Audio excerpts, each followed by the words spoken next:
Hello, I'm Donald Cook with the Richmond Police Department, and it is my pleasure to welcome you to our crime prevention series. This is our opportunity with the Richmond Police Department to teach our citizens better ways to stay safe. And we are so glad to have representatives from the Department of Emergency Communications, 911 Center, as well as RBHA, the Richmond Behavioral Health Association or Agency, or something like that, with us on tonight. They will introduce themselves, and thank you so much for learning. I would add that if you have any questions, please feel free to go to our website. We are available at richmondgov.com/police, or you can email us at rpdcares@richmondgov.com. Without any further ado, I would like to introduce to you Ms. Karen Gill. Hi, I'm Karen Gill. I am the Communications and Marketing Analyst for the Richmond's Department of Emergency Communications. And we are the department that answers and dispatches all of the 911 calls for the city of Richmond. And I am going to show you a PowerPoint presentation to let you know a little bit about us. And hopefully you have a couple of videos that are going to play for you as well.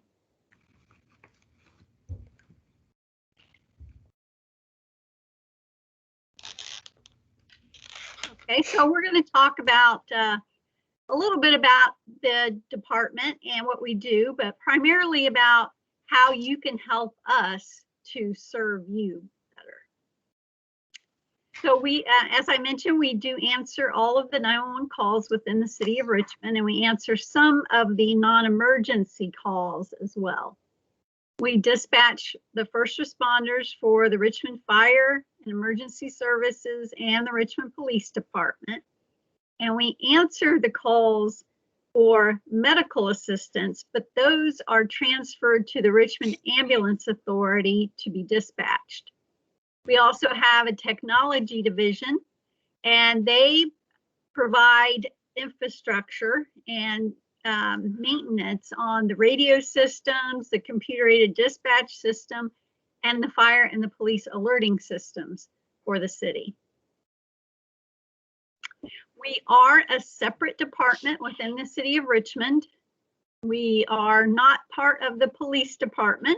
We are independent, and we have around 117 employees, and of those, about 60 are the emergency communications officers, who are the ones who answer and dispatch the calls.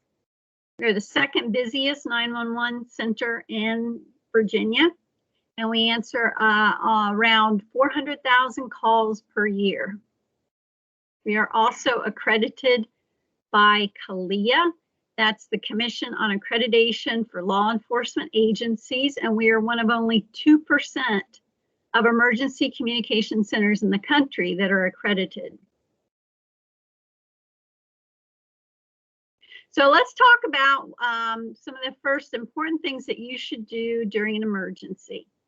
So you should call 911 only if it's an actual real emergency, such as someone's hurt or property is being damaged or a crime is being committed. And you should call 911 first before you make any other call.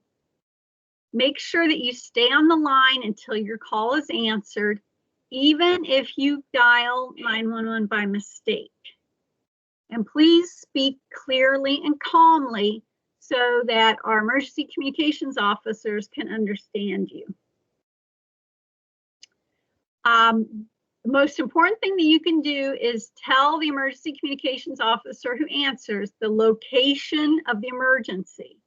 That would include the address, and the address could be a block or an intersection, and any landmarks that you can see.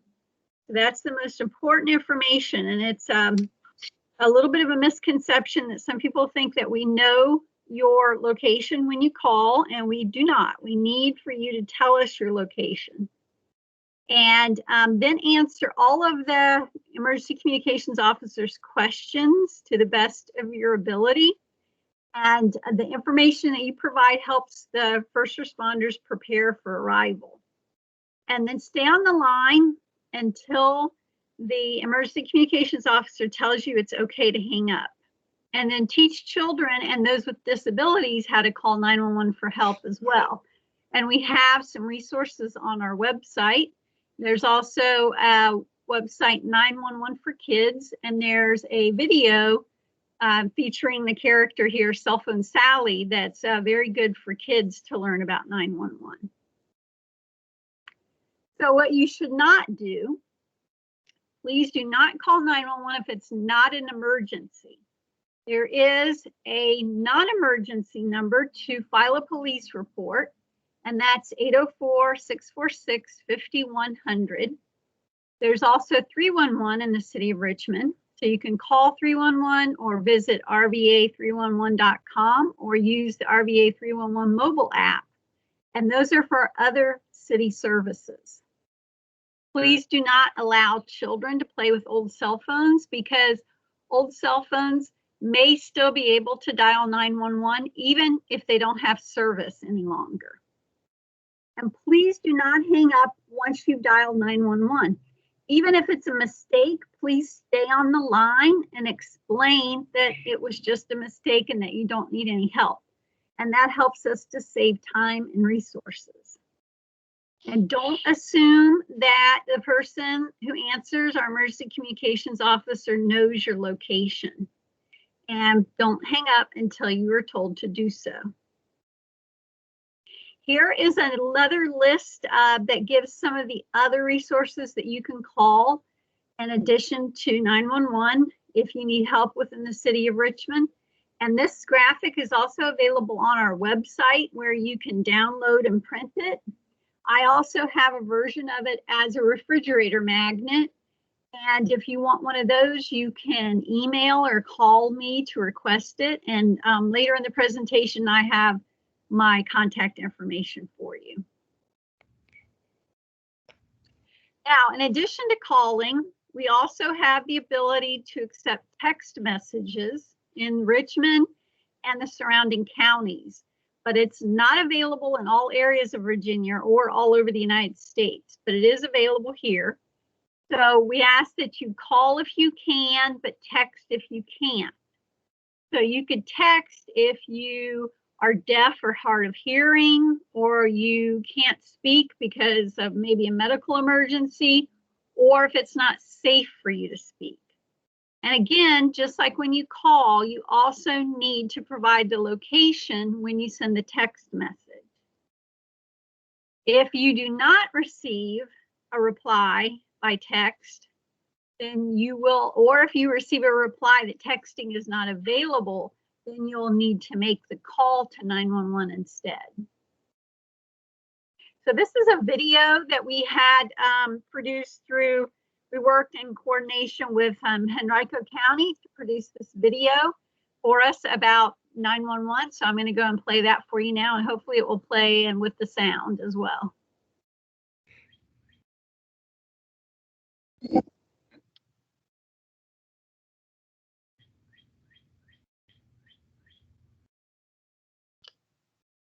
So Karen, I don't hear the video sound. Okay, you can see it, but you can't hear it? Right, that's correct. Okay, well, with this one, we do have the words there that you can read. So I'll try to make sure in the next one that you hear the sound.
Okay, so just for review about what not to do when you're texting 911. As usual, of course, do not text and drive. Do not send photos or videos to 911 at this time. And do not copy anyone else on your message. It has to only be to 911. And again, you can text 911 if you are not able to call. If you're not sure if your phone has the ability to text, then you would need to call. And all you need to do is put in just the numbers 911 in the to or recipient field, type a short message with the location, and then hit send. And then you would send a short text message using simple words without abbreviations or slang. After you send it, you will get either an automated text message that says, make a voice call to 911 for help. Text to 911 is not available. And hopefully you would not receive that, but it is a possibility.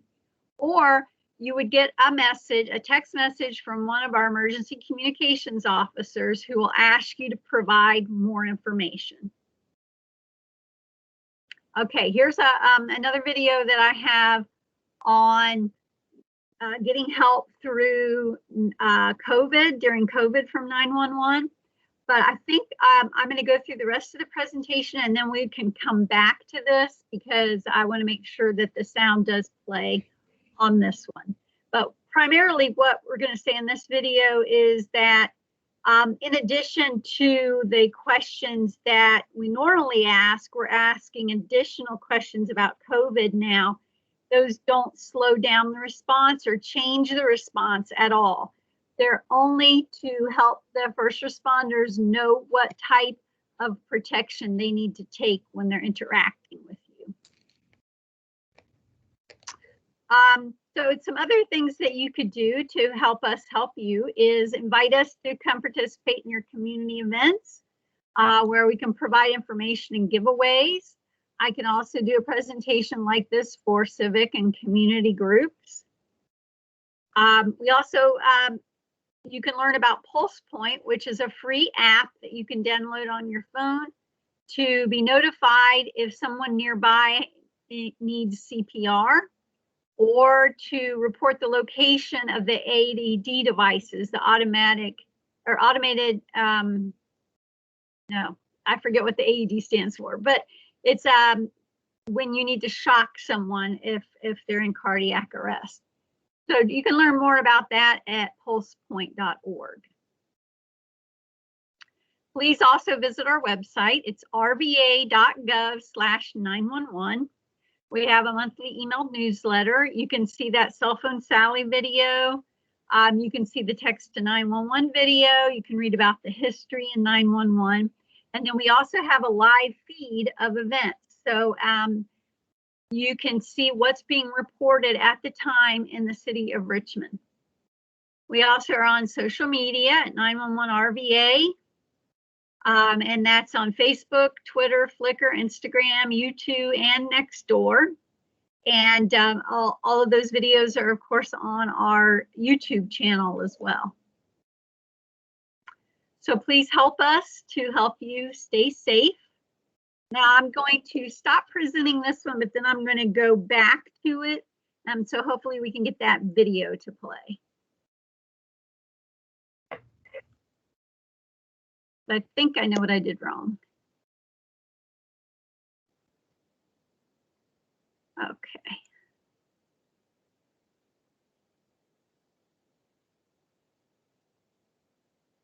I'll just go through these quickly to get back to the video. Whoop.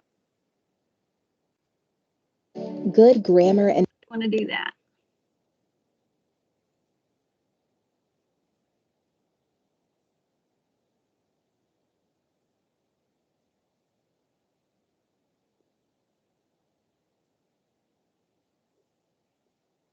What are you seeing now? Are you seeing?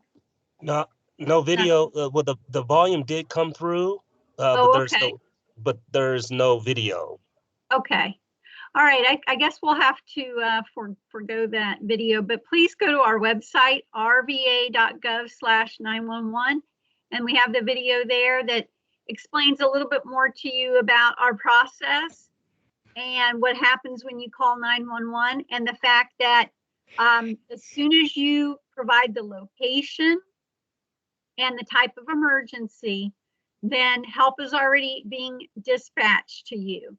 So while you're on the line answering more questions, the help is already on the way. So it's not delaying the response at all. We don't wait until you answer all the questions. We send it as soon as we know the location and the type of emergency. So it just is providing more information so the first responders will be prepared once they arrive. So thank you so much, and please contact me. My contact information is on our website, but it's also karen.gill@richmondgov.com. So thank you so much. Thank you, Karen, for joining us, and thank you for that great presentation. I want to let our guests know that if you would like copies of that presentation and or information from Ms. Gill, including the magnets or giveaways dealing with 911, to please let us know or email her again at karen.gill, that's GILL, @richmondgov.com. And thank you so much. We've seen a lot in the news over the last couple of weeks, and certainly here in this last week, dealing with emergency situations. And I think the last point that you made about when you dial 911 and that officers are on their way, and we typically, as far as the Richmond Police Department, we typically have a 3-minute or less responding time within the city of Richmond. So as Ms. Gill has said, the officers will be on their way in the event of the emergency. And I would like to add is be as descriptive as you can.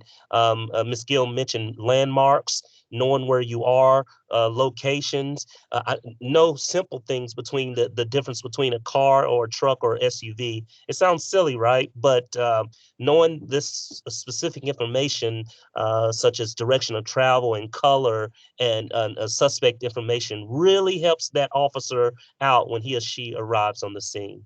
Right, that's a very good point, Donald. You know, people, when you're calling 911, you're calling to get help, but you're also helping to solve the crime if you are calling about a crime. So we are going to be asking you those types of questions so that we can get that information from you when it's fresh in your mind and when the officers may still be able to act on it. Like you said, descriptions, directions of travel, types of vehicles, things like that. Thank you very much. Thank And you. tonight we are again talking about our neighborhood watch, focusing on the family. I am Donald Cook with the Richmond Police Department. We also have Officer Lewis, who is the coordinator of our neighborhood watch program. And this series is a part of our crime prevention series, where we bring a variety of topics related to safety and how you can stay safe as a citizen where you live, work, and play in the city of Richmond. So, Officer Lewis, would you like to have a few words as coordinator at this time, and then we'll go next to our next special guest? Yeah, good evening to everybody. Glad that I could be with you, and I'm glad that you showed up. Thank you. I surely appreciate everything that you're doing. One thing I wanted to say, especially in terms of neighborhood watches, is that a lot of times when we do our programs, we focus on safety around the house. But for this particular meeting, I thought it would be very necessary that we talk about the family, and we talk about the mental health of the family. So I'm glad to have Ms. Robinson Hobbs as our special guest tonight to speak about mental health and the family.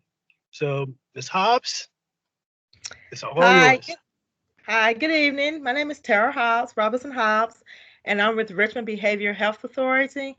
And I want to thank you for asking me to partake in this, to educate the community on ways to get help through this pandemic with the family and themselves. I do have a PowerPoint that I'm going to show. So I'm going to share my PowerPoint, hopefully.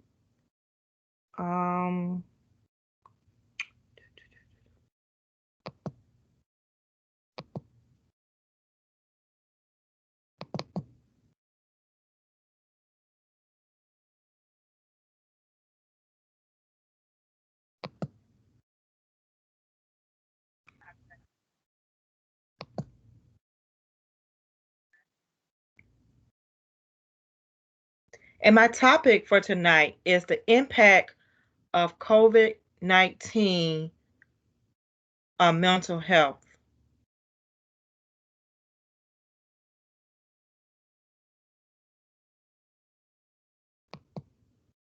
As we all know, the COVID-19 pandemic has a major effect on our lives. Many of us have faced or are facing challenges that can be stressful, overwhelming, and cause strong emotions in adults and children. Public health actions such as social distancing are necessary to reduce the spread of COVID-19, but they can make us feel isolated and lonely and can increase stress and anxiety. Learning to cope with stress in a healthy way will make you, the people you care about, and those around you become more resilient. Who is at high risk of stress and anxiety during a pandemic crisis? Older people, and or those with underlying medical conditions that you put them at greater risk of developing complications from COVID-19. People who are providing essential services during the COVID-19 pandemic, like medical professionals, nurses, first responders, postal workers, truckers, grocery store workers, farm workers, cleaning crews, and construction workers. Once again, children and teens. People who have mental health conditions are also at a high risk.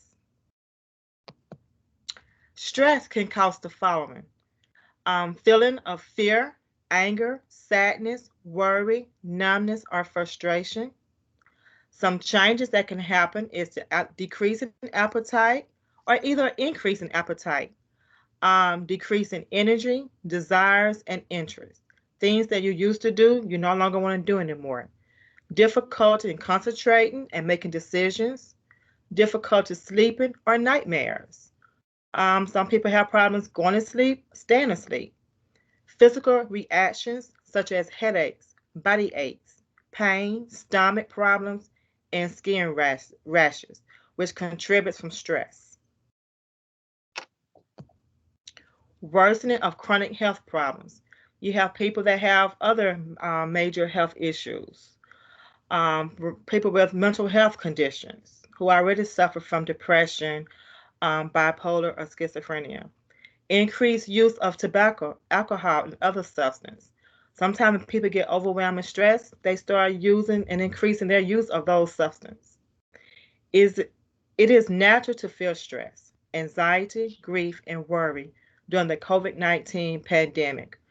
Below are ways that you can help yourself, others, and your community manage stress.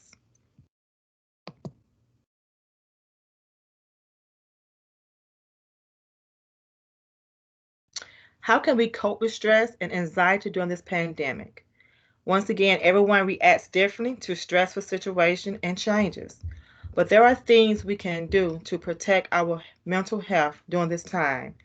Finding and carrying out healthy techniques to cope with stress and anxiety will help us tackle difficult situations with a better point of view. Here are some tips to keep in mind. The first one, stay informed, but to remember to take breaks from the news.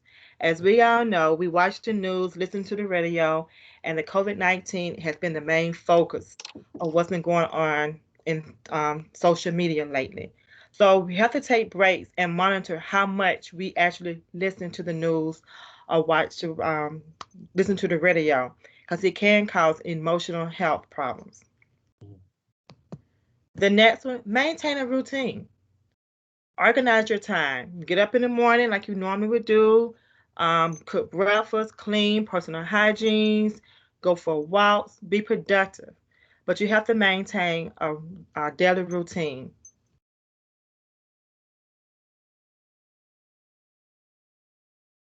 The next one, take care of your body. What they mean by take care of your body, continue to take deep breath, meditation, run, eat healthy. I know when you working from home, you are not working and you're isolated, you have a tendency of eating unhealthy foods. Drink water instead of sugary drinks and exercise regularly. Get enough sleep and limit alcohol. Take care of your mind. Practice mindfulness and acceptance technique, such as meditating, praying, or focusing your attention on positive things, the things you are grateful for, and the present time.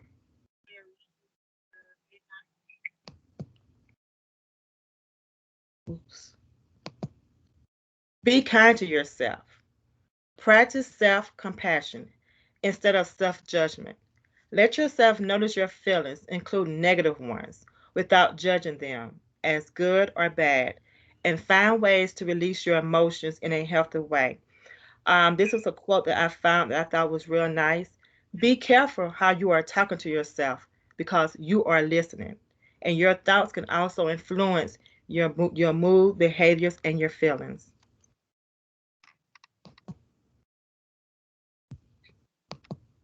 Recharge yourself. What do they mean by recharge yourself? Do things that you enjoy.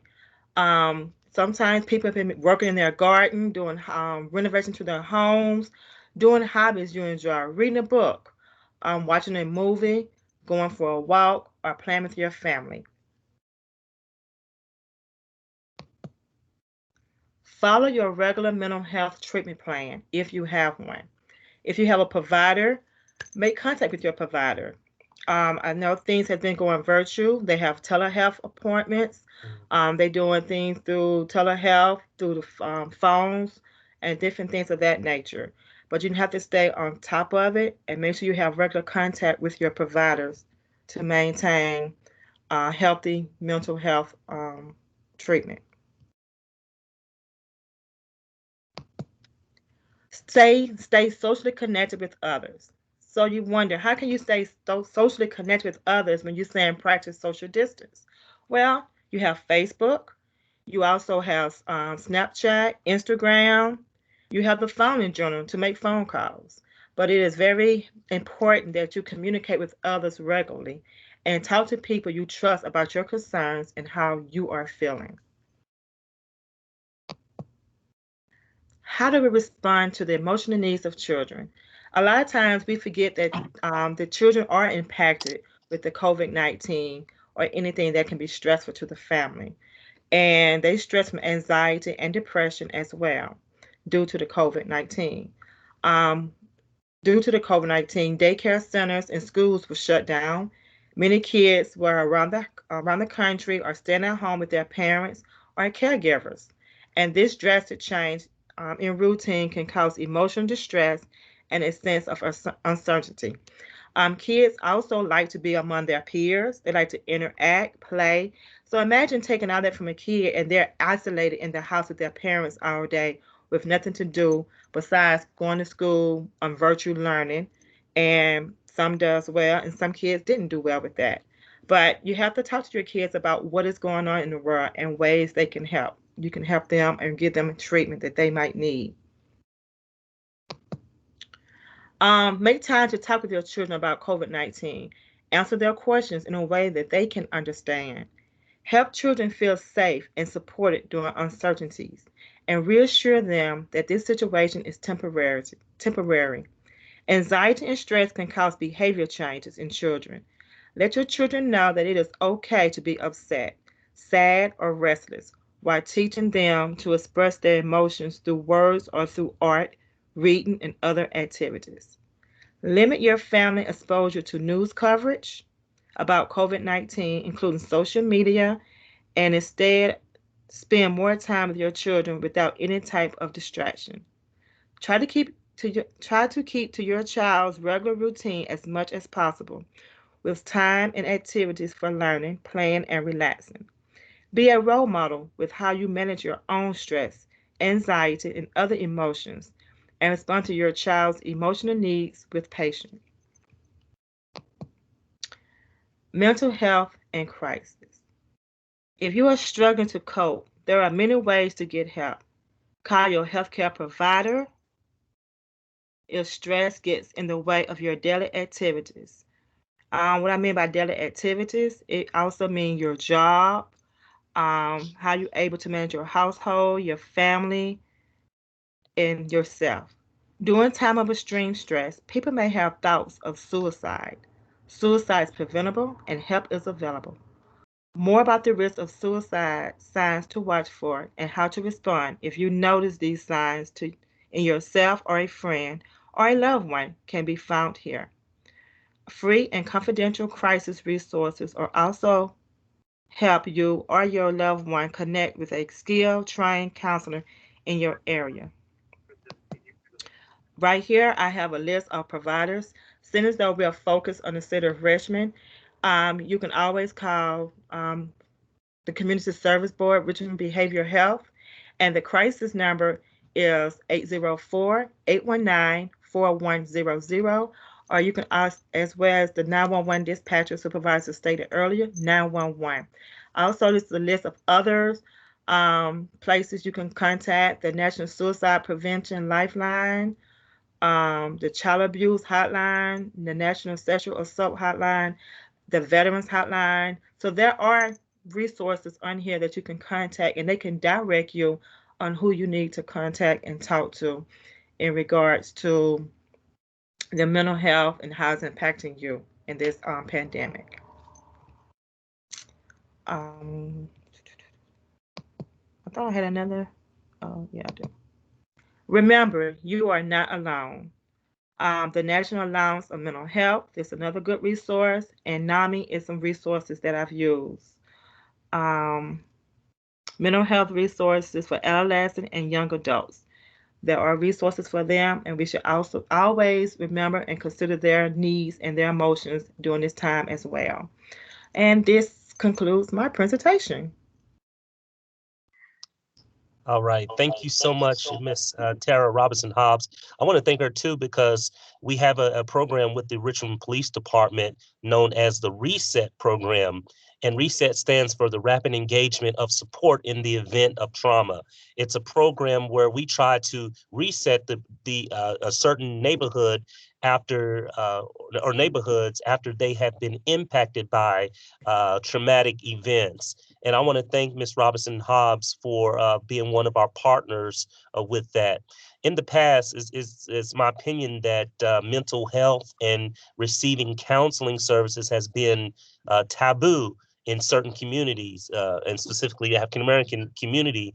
But I'm so glad now that we have embraced mental health and receiving professional counseling. And I wanted to encourage our listening audience to receive those services through your healthcare provider. And many times some of those services are free. And so we want to make sure we are taking advantage of those services. Would you like to share your contact information if you have a phone number for your organization? Well, yes, you can always call RBHA, and I'm going to give the crisis number because crisis is 24/7. Someone always there to answer the phone. I mean, it's like 7-Eleven. We're always there. And that Always hope. telephone number, right, that telephone number is 804-819-4100. And anyone who answers that phone can answer your question. They can direct you on what you need to do and how to go about receiving services. And things of that nature. So just call that number. Like I say, they're there. We're there 24/7 to answer any questions, crisis situations, non-crisis. People call that number. So that'll be the number you'll contact, and they can guide you on general information on how to even receive services through the agency. Right. Thank you so much for again, thank you so much for joining us and for that great presentation. So again, our neighborhood watch coordinator, Officer Paul Lewis, is with us on tonight. Would you like to have any closing remarks? Thank you, Donald. I do want to say that I thank Ms. Hobbs for your presentation, because it has been a concern of mine. When you look in the news, you see people taking their own lives for whatever reason because of COVID. A lot of people are stressed out because of their working conditions. Some people have been laid off, and they don't have the resources that they used to have. So I thought it was very important that we reach out to the family to and have the conversation. The communication is very important. Don't take for granted that everybody's okay. It's time to check in with people and just to find out where are they. And if they need some help, then like I say, use those resources that was given to you and reach out for help, because we don't like to see anyone hurting themselves or the family going through a lot of stress when it's not necessary. So reaching out to the family and talking about how people are feeling is very important at this point in time. Until things turn around, I think it'd be wonderful if we could kind of have like a family discussion every so often, just to check on each individual, because everybody has feelings about what's going on, or not being able to see their friends, or not being able to be social like they're used to. So sometimes we just got to check in and talk to each other about how we're feeling. Very important, very important. So again, we thank you both, Ms. Gill and Ms. Hobbs, for coming and being presenters on the program, and we appreciate all the information. And we're hoping that each person that's listening will use the information, because a lot of times I always say, what good is it if you don't use it? So great information. So we ask you to go ahead, and if you need the help, put your pride aside. I'll say it, put your pride aside and go ahead and make that phone call. It's better to be safe than sorry. So we want you to be able to take a take a minute and make that call if needed. Take a minute and make that call, because we want to make sure that everybody's going to be okay until this thing ends. Like I said, we know there's going to be some stress that's going on. So if you need some help, if someone in the family needs help, be sure to call one of these providers, and I'm sure they will be able to direct you in the right direction. So again, I appreciate you, and I thank you for all that you've done. Thank you.